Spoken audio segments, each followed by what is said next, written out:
इस कहानी की शुरुआत में हमें एक फेरी लैंड को दिखाया जाता है जहाँ सारी फेरी मिलकर अपना अपना काम कर रही होती है। दरअसल सभी फेरीज के पास अलग अलग पावर होती है। जैसे किसी के पास वाटर को कंट्रोल करने की पावर होती है तो किसी के पास लाइट को कंट्रोल करने की। इसीलिए सभी फेरी मिलकर अपनी शक्तियों के इस्तेमाल से फेरी लैंड को और भी सुंदर बनाती है और बाहरी ताकतों से फेरी लैंड की रक्षा करती है। वही हमें जैना नाम की एक परी को दिखाया जाता है जिसके पास बाकी के फेरी की तरह कोई स्पेशल पावर तो नहीं होती, लेकिन वो एक डस्ट कीपर फेरी होती है।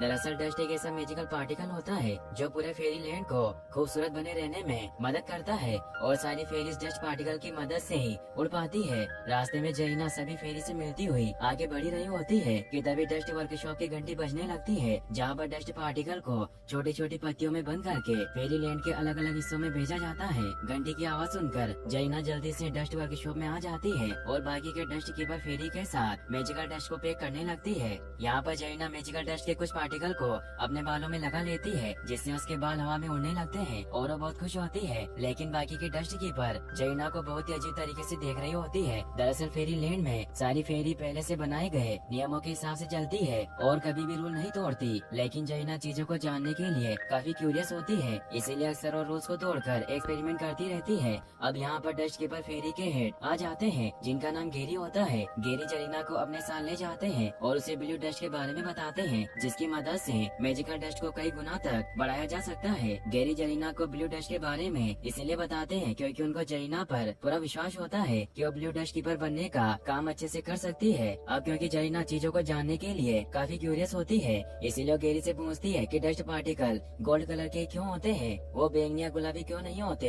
इस पर गेरी जरीना को समझाते हैं कि हम डस्ट कीपर्स हैं और हम किसी भी चीज से छेड़छाड़ नहीं कर सकते क्योंकि ऐसा करना खतरनाक साबित हो सकता है। लेकिन जरीना गेरी की बातों पर ज्यादा ध्यान नहीं देती और चुपके से अपने बेंगल पर गोल्डन डस्ट लगाकर उस पर ब्लू डस्ट की कुछ बूंदें गिराती है जिसकी वजह से जरीना के बेंगल में लगे गोल्डन डस्ट पार्टिकल की संख्या बढ़ने लगती है। वो आउट ऑफ कंट्रोल होकर इधर उधर उड़ने लगता है और गेरी के सिर से टकरा जाता है जिससे वो नीचे गिर जाते हैं। गेरी यह सब देखकर बहुत गुस्सा होते हैं और जरीना को फिर कभी भी ऐसा कुछ करने से मना करते हैं। इसके बाद जरीना अपने घर आ जाती है और वो बहुत दुखी होती है क्योंकि अभी तक उसका एक भी एक्सपेरिमेंट सफल नहीं हुआ था। अब जरीना दुखी होकर अपनी एक्सपेरिमेंट बुक को पढ़ी रही होती है कि तभी उसके सिर पर लगा ब्लू डस्ट का एक पार्टिकल नीचे गिर जाता है जिसे देखकर जरीना बहुत खुश होती है और वो गोल्डन डस्ट और ब्लू डस्ट की मदद से एक्सपेरिमेंट करके एक ऐसा मैजिकल डस्ट बनाती है जिसकी मदद से वो लाइट को कंट्रोल कर पा रही थी जो लाइट फेरी के अलावा कोई नहीं कर सकता। जरीना ये देखकर बहुत खुश होती है और अपनी फ्रेंड टिंकर फेरी को अपने घर ले आती है और वो दोनों साथ में एक्सपेरिमेंट करके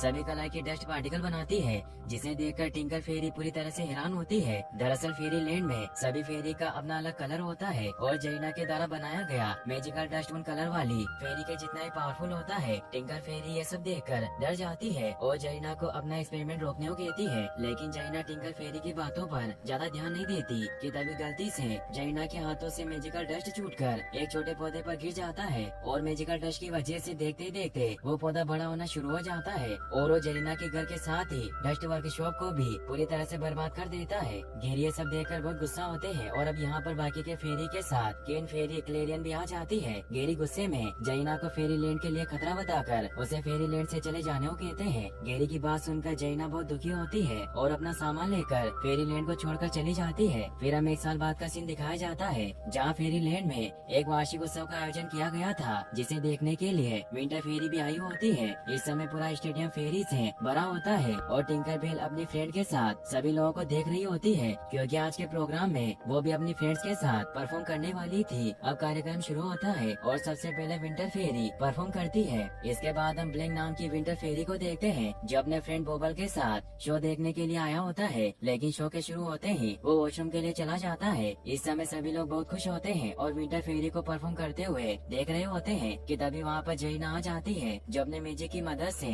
स्टेडियम के चारों तरफ जायंट गुलाबी फ्लावर को उगा देती है जिसमें से वो गुलाबी कलर के डस्ट को शो देखने आए सभी लोगों के ऊपर गिराना शुरू कर देती है। शो देखने आए सभी फेरी और यहाँ तक कि किंग और क्वीन फेरी भी ये सब देखकर बहुत खुश होती है, लेकिन रोसिटा को शक हो जाता है कि जरूर कुछ गड़बड़ है, इसीलिए अपने फ्रेंड्स के साथ एक बड़े से बॉक्स के अंदर छुप जाती है। अब गुलाबी पार्टिकल की वजह से सभी लोग गहरी नींद में जाना शुरू हो जाते हैं और इसी मौके का फायदा उठाकर जरीना डस्ट वर्कशॉप से ब्लू डस्ट को लेकर वहाँ से निकल जाती है। ब्लैंक जब वॉशरूम से वापस आता है तो सभी लोगों को गहरी नींद में देखकर बहुत हैरान होता है। तभी उसे टिंकर बेल और उसके दोस्तों के चिल्लाने की आवाज सुनाई देती है, जो अभी भी उसी बड़े से बॉस के अंदर फंसी होती है। ब्लैंक उन सभी को बॉस के अंदर से बाहर निकालता है। बाहर सभी को सोता हुआ देखकर वो सभी पूरी तरह से हैरान होते हैं। तभी उन्हें याद आता है कि जरीना जरूर ब्लू डस्ट हासिल करने के लिए यहाँ आई होगी, और जब ये डस्ट वर्कशॉप में जाकर देखती है तो जरीना ब्लू डस्ट लेकर वहाँ से जा चुकी थी। ये देखकर इरिडेसा पूरी तरह से डर जाती है, क्योंकि ब्लू डस्ट के न होने से गोल्डन डस्ट नहीं बन पाएगा, जिसकी वजह से कोई भी फेरी उड़ नहीं पाएगी, क्योंकि गोल्डन डस्ट की मदद से ही सभी फेरी उड़ पाती है। इरिडेसा को डरता देखकर बाकी के फेरी उसे शांत करती है। ब्लैंक ने बताता है कि उसने जरीना को नदी की तरफ जाते हुए देखा था। ब्लैंक की बातें सुनकर टिंकर बेल ब्लैंक को नींद में गए सभी फेरी की देखभाल करने के लिए बोलकर खुद बाकी के फेरी के साथ जरीना को पकड़ने के लिए निकल जाती है। कुछ दूर जाने पर इन्हें जरीना दिखाई देती है, लेकिन उसकी स्पीड बहुत तेज होती है, जिसकी वजह से ये उसे नहीं पकड़ पाती, और जरीना पायरेट्स के साथ छोटी सी बोट में बैठकर उनकी बड़ी सी शिप की तरफ निकल जाती है। जरीना को पायरेट्स के साथ बोट में बैठा देखकर टिंकर बेल को लगता है कि पायरेट्स ने जरीना को बंदी बना लिया है, इसलिए जरीना ने उनके कहने पर ब्लू डस्ट चुराया होगा। ये सोचकर टिंकर फेरी अपने दोस्तों के साथ जरीना को पायरेट्स से बचाने के लिए छोटी बोट पर आ जाती है। लेकिन यहाँ पर इन्हें पता चलता है कि पायरेट्स ने जरीना को किडनैप नहीं किया, बल्कि जरीना खुद सभी पायरेट्स की कैप्टन है। ये देखकर सभी फेरी बहुत दुखी होती है, और वो पायरेट्स और जरीना पर हमला करके उनसे ब्लू डस्ट छीनने लगती है, और किसी तरह बहुत मुश्किल से जरीना के हाथों से ब्लू डस्ट लेकर वहाँ से भागने लगती है। लेकिन इससे पहले कि ये ब्लू डस्ट लेकर वहाँ से निकलती, इनके सामने जरीना आ जाती है, जो इनसे ब्लू डस्ट को वापस मांगती है। लेकिन जब टिंकर बेल जरीना को ब्लू डस्ट देने से मना कर देती है, तो जरीना टिंकर और बाकी के फेरी के ऊपर एक मैजिकल डस्ट स्प्रेड करती है, जिसकी वजह से सभी फेरी नीचे गिर जाती है, और जरीना ब्लू डस्ट लेकर वहाँ से निकल जाती है। अगले सीन में हम देखते हैं कि जरीना के मैजिकल डस्ट स्प्रेड करने की वजह से सभी फेरी की पावर एक दूसरे के साथ एक्सचेंज हो गई थी, जिसकी वजह से सभी फेरी को बहुत मुश्किलों का सामना करना पड़ रहा था, क्योंकि अचानक से किसी और की पावर मिलने की वजह से वो अपनी पावर को अच्छे से कंट्रोल नहीं कर पा रही थी। अब क्योंकि टिंकर बेल को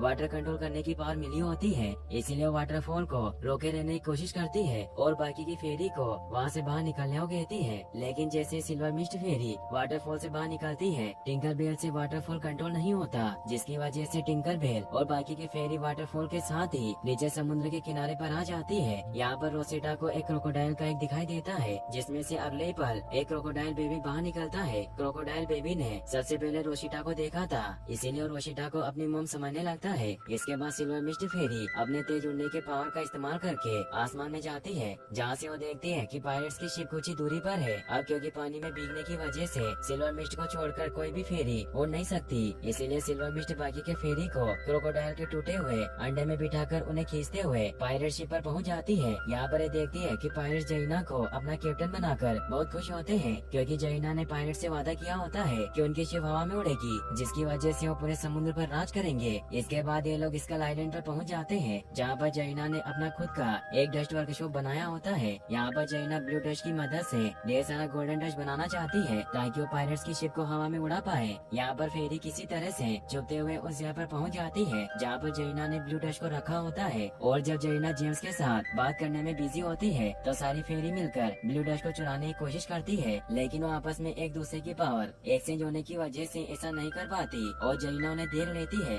इसके बाद जरीना के इशारे पर एक पायरेट सभी फेरी को पकड़कर उन्हें पिंजरे में कैद कर देता है। जरीना ब्लू डस्ट की मदद से गोल्डन डस्ट बनाने में कामयाब हो जाती है, जिसे देखकर सभी पायरेट्स बहुत खुश होते हैं। गोल्डन डस्ट बनने के बाद जब जेम्स जरीना से पूछता है कि वो गोल्डन डस्ट की मदद से कैसे उड़ेंगे, तो जरीना जेम्स के बॉडी में गोल्डन डस्ट लगाकर उसे हवा में उड़ना सिखाती है, जिससे जेम्स बहुत खुश होता है। और जब उसे कंफर्म हो जाता है कि गोल्डन डस्ट की मदद से हवा में कैसे उड़ना है, तो जरीना को पकड़कर एक बॉक्स में कैद कर देता है, क्योंकि उसने इतने दिनों से जरीना को शिप का कैप्टन इसलिए बनाया था ताकि वो गोल्डन डस्ट और ब्लू डस्ट को हासिल कर सके। जेम्स को ऐसा करता देखकर जरीना बहुत दुखी होती है, और उसे कुछ भी समझ नहीं आ रहा था कि अब वो क्या करे। वही दूसरी तरह हम टिंकर बेल और बाकी के फेरी को देखते हैं, जो अभी भी पिंजरे में बंद होती है। हालांकि इन्होंने यहाँ से निकलने की बहुत कोशिश की होती है, लेकिन हर बार पायरेट इन्हें पकड़ लेता है। तभी शिप पर वही क्रोकोडाइल बेबी आ जाता है, जो रोशिटा को बीच पर मिला था। क्रोकोडाइल बेबी रोशिटा और बाकी के फेरी को पिंजरे से आजाद करा देता है, और जब पायरेट इन्हें पकड़ने की कोशिश करता है, तो बेबी क्रोकोडाइल पायरेट पर हमला कर देता है। इसी मौके का फायदा उठाकर रोशिटा अपने दोस्तों के साथ वहाँ से निकल जाती है। इसके बाद ये लोग पायरेट से छुपते हुए उस जगह पर पहुँच जाती है, जहाँ पर जरीना ने ब्लू डस्ट को रखा होता है, और ये ब्लू डस्ट को लेकर वहाँ से जाने लगती है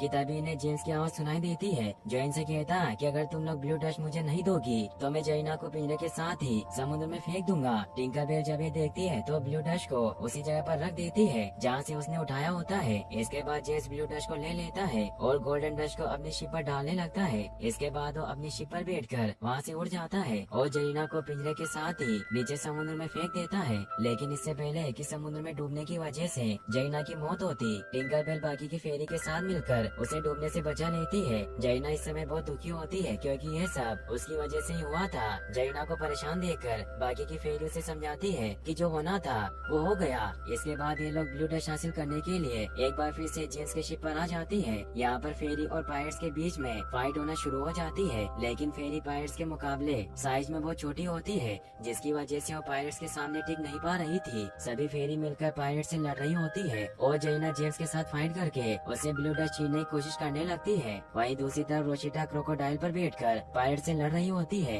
इसके बाद सभी फेरी मिलकर किसी तरह शिप का लंगर नीचे कर देती है और सिल्वर मिस्ट अपनी पावर की मदद से समुद्र से मोटी मोटी बेलें निकालकर लंगर को जकड़ लेती है, जिसकी वजह से शिप एक तरफ को झुक जाती है। लेकिन जेम्स बहुत ही बहादुरी से बेलों को काट देता है और इसी दौरान फेरिस पर एक बड़ा सा कपड़ा गिर जाता है, जिसकी वजह से फेरिस पकड़ी जाती है। लेकिन तभी जरीना शिप का पतवार खोल देती है, जिसकी वजह से पायरेट्स और गोल्डन डस्ट के साथ ही जेम्स भी नीचे समुद्र में गिर जाता है और जरीना ब्लू डस्ट हासिल कर लेती है। लेकिन इससे पहले कि जरीना ब्लू डस्ट और अपने दोस्तों के साथ वहाँ से जाती, वहाँ पर जेम्स आ जाता है जो गोल्डन डस्ट के अपने ऊपर गिरने की वजह से उड़ पा रहा था। इसके बाद जेम्स जरीना से ब्लू डस्ट हासिल कर लेता है, लेकिन तभी जरीना नीचे गिरे ब्लू डस्ट के छोटे से पार्टिकल को जेम्स के ऊपर फेंकती है, जिसकी वजह से गोल्डन डस्ट की मात्रा बढ़ना शुरू हो जाती है और उड़ने लगता है। इसके बाद जरीना अपने दोस्तों को आजाद करा देती है और उनकी मदद से जेम्स की बॉडी पर लगे गोल्डन पार्टिकल को साफ कर देती है, जिसकी वजह से अब जेम्स उड़ नहीं पाता। ब्लू डस्ट मिलने से जरीना और बाकी की फेरी बहुत खुश होती है और वो जेम्स को बाकी के पायरेट्स के साथ समुद्र में छोड़कर उनके शिप को लेकर वहाँ से निकल जाती है। अगले सीन में हम फेरी लैंड को देखते हैं, जहाँ पर सभी लोग अभी तक सो रहे होते हैं। इसके बाद जरीना गोल्डन डस्ट की मदद से